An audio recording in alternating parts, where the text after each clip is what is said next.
Juliana Donato, ela é representante dos trabalhadores no Conselho de Administração do Banco do Brasil. É 10 minutos com mais 5. Quando tocar a campainha, tu tem mais 5. Ok. Bem, bom dia a todos e todas as presentes.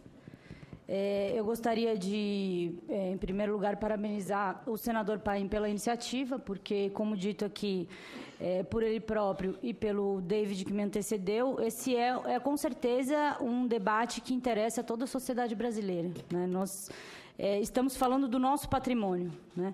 Não só do patrimônio dos trabalhadores dessas empresas, mas de todos os trabalhadores do país, né? Então, portanto, é louvável a iniciativa e o encaminhamento também aqui dado pelo senador que vai ser apresentado hoje ao Senado, para que isso seja debatido com mais calma, com mais tranquilidade, né? Para que não só os senadores possam conhecer, mas para que nós também, representantes dos trabalhadores, tenhamos o tempo necessário para debater com os nossos pares e, enfim, nos organizar para isso.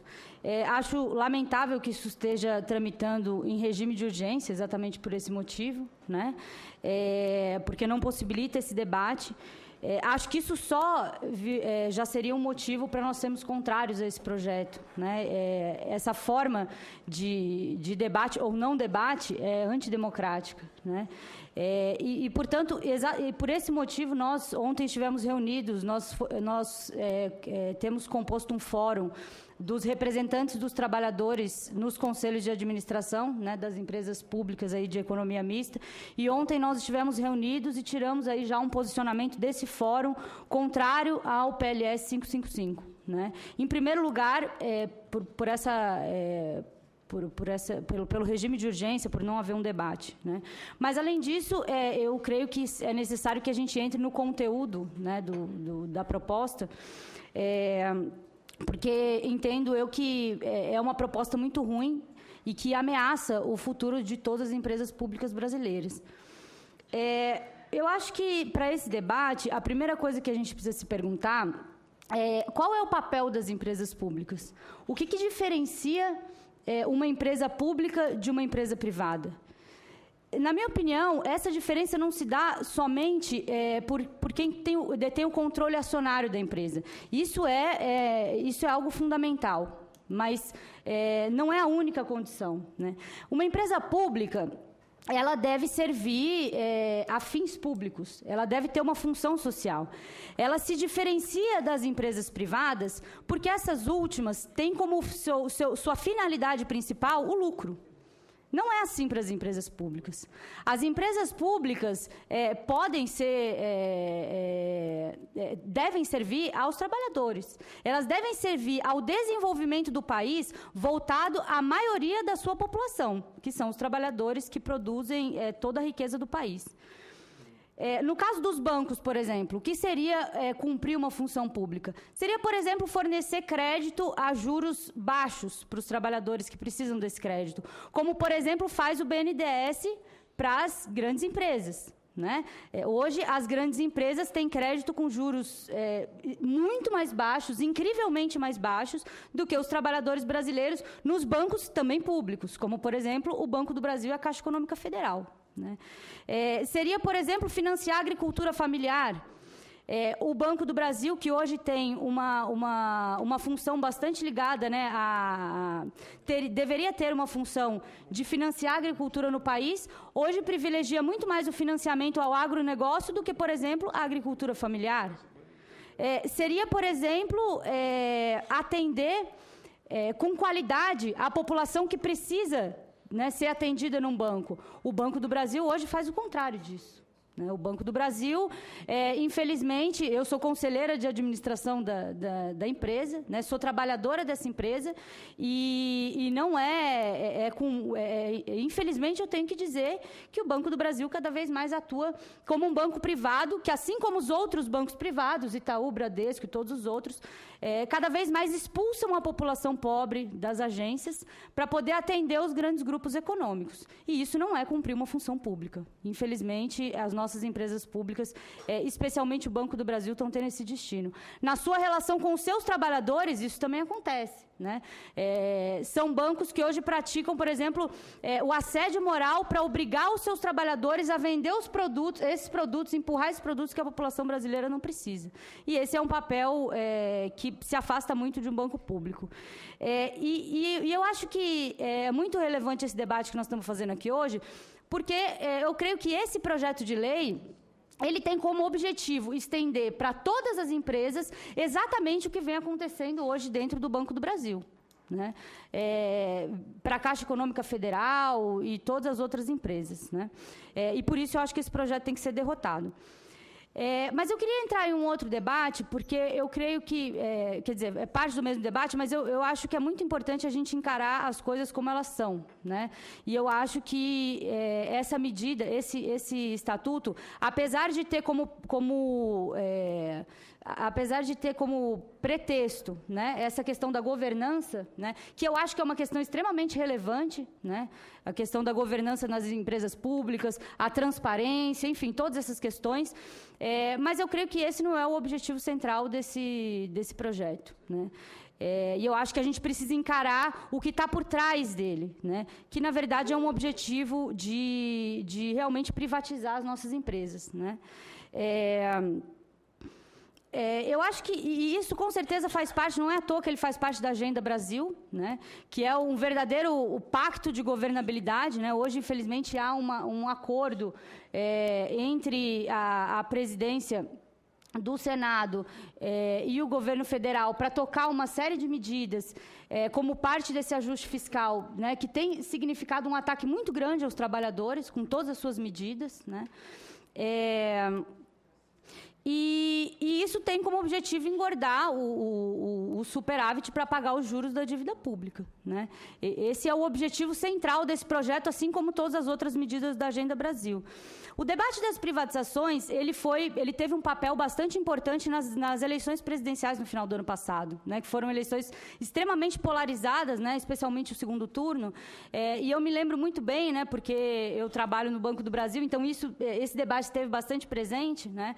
Quando surgiu no debate das eleições da campanha presidencial a possibilidade de privatização do Banco do Brasil e da Caixa Econômica Federal, né? O Armínio Fraga chegou a colocar isso claramente, né?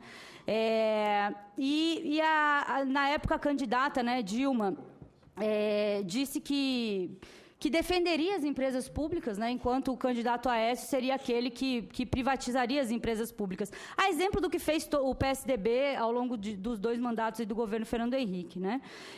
Não é à toa que nem a Dilma e nem o Aécio quiseram assumir como uma bandeira sua nas eleições presidenciais as privatizações, né?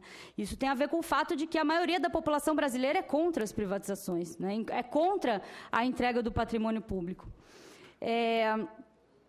Agora, infelizmente, assim que acabaram as eleições, né, a Dilma foi eleita e uma das primeiras medidas que ela anunciou foi a abertura de capital da Caixa Econômica Federal, né? Houve uma luta muito importante aí dos trabalhadores e trabalhadoras da Caixa Econômica, houve um recuo. Eu acredito que esse projeto de lei que a gente está vendo agora significa exatamente um retorno a essa proposta, né?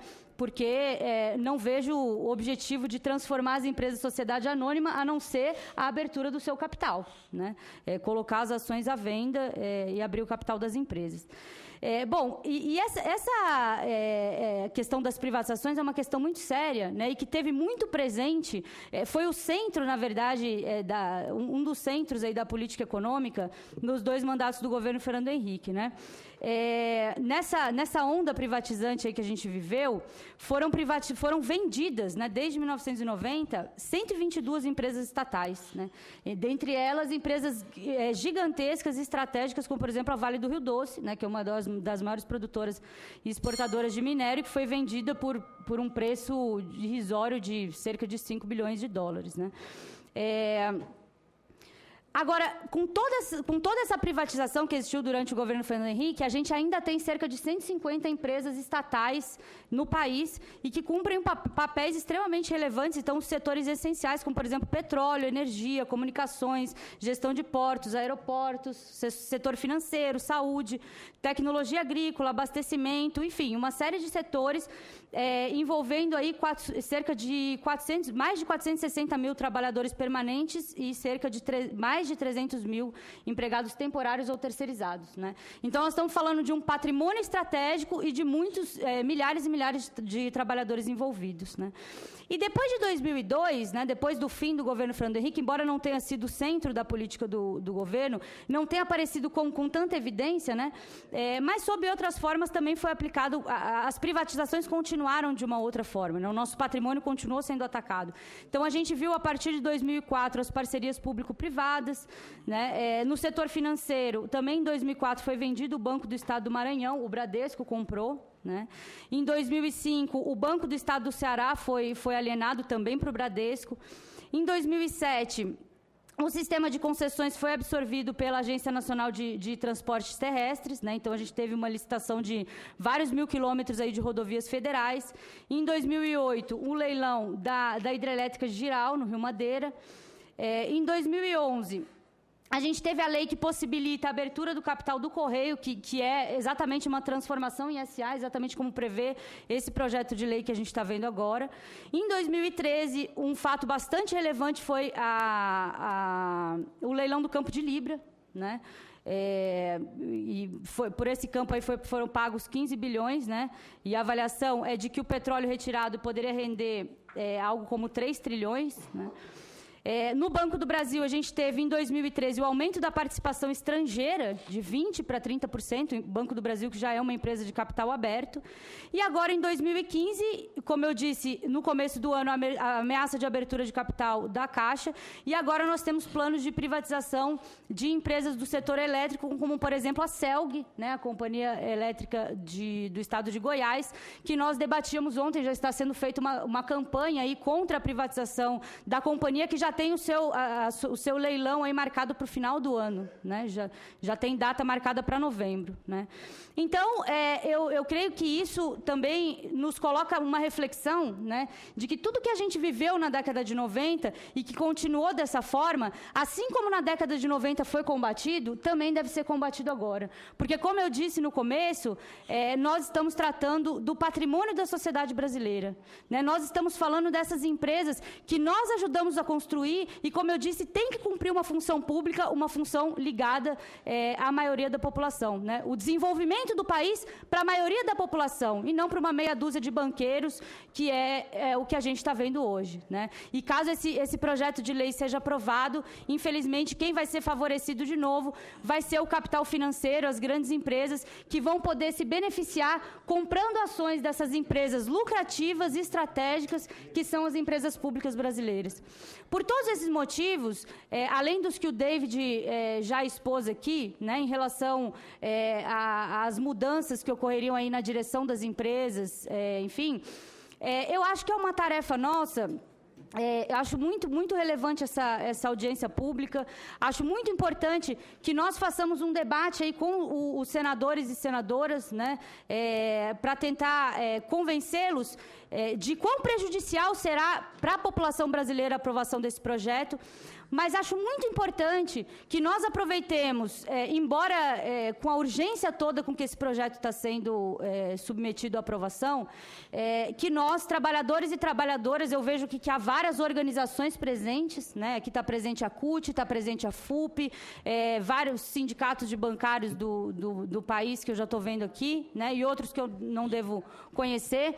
Eu sou ligada a uma central sindical também, que é a CSP com Lutas, e acho que nós temos o dever, em defesa das nossas empresas públicas, de organizar uma luta não só contra esse projeto, mas contra todas as medidas do ajuste fiscal que estão sendo propostas e aprovadas e que prejudicam os trabalhadores.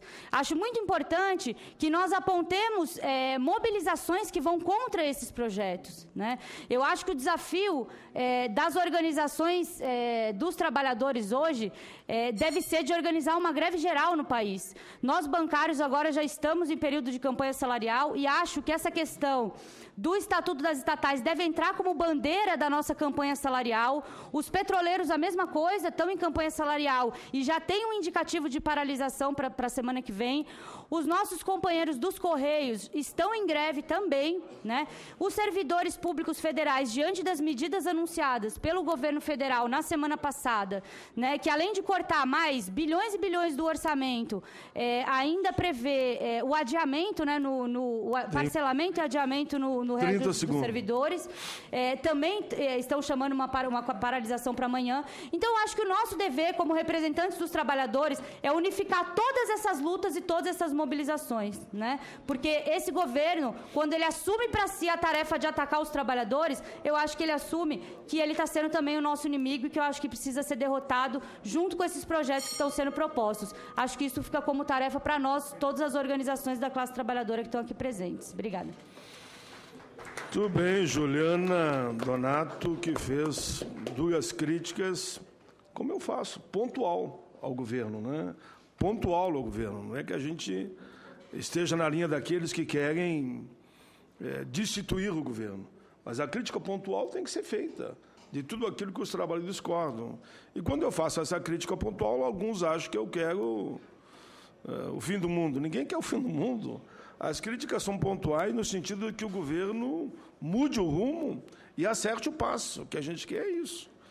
E é natural que o movimento, como teve lá na Bahia, você teve lá, né? Foram críticas também duras, pontuais, mas duras, inclusive, ao governo. Isso é uma coisa. Agora, querer antecipar o processo eleitoral é outra coisa que eu tenho certeza que nessa mesa aqui ninguém concorda. O que nós entendemos que a democracia é isso, é nos dar o direito de discordar. É inegável que o pacote de fim do ano foi muito ruim para os trabalhadores. Eu me refiro a 664 a 665. E depois tudo que está vindo de lá para cá, inclusive esse projeto, que teria que ter tido uma posição mais firme de nós todos, né, para evitar que chegássemos nesse momento, que está previsto para votar hoje à tarde. Vamos tentar protelar, negociar, para fazer um debate mais amplo sobre o tema. Mas eu quero, com alegria, estar presente aqui do nosso querido senador Donizete, senador do PT, comprometido com todas as causas que essa comissão debate, e o mundo do trabalho, enfim, dos aposentados, dos discriminados, dos empreendedores que têm responsabilidade social. Aceite o nosso carinho aqui, senador Donizete. É firme, duro, mas como tinha, né? Há que ser duro sim, mas nunca perca a ternura, né? Essa frase a gente decorou dos velhos tempos, das nossas caminhadas, né, Jaci? E o Vilmar Lacerda, que é suplente do senador Gustavo Buarque, e sempre está aqui com a gente, acompanhando o debate, esperto, falando, dando o palpite dele, a opinião, porque a gente abre a palavra ao plenário e, com certeza, você vai poder também dar a tua opinião aqui. Seja bem-vindo. Na sequência, agora, que eu comecei de baixo para cima, pela ordem, como foi a Juliana, agora é o Moraes.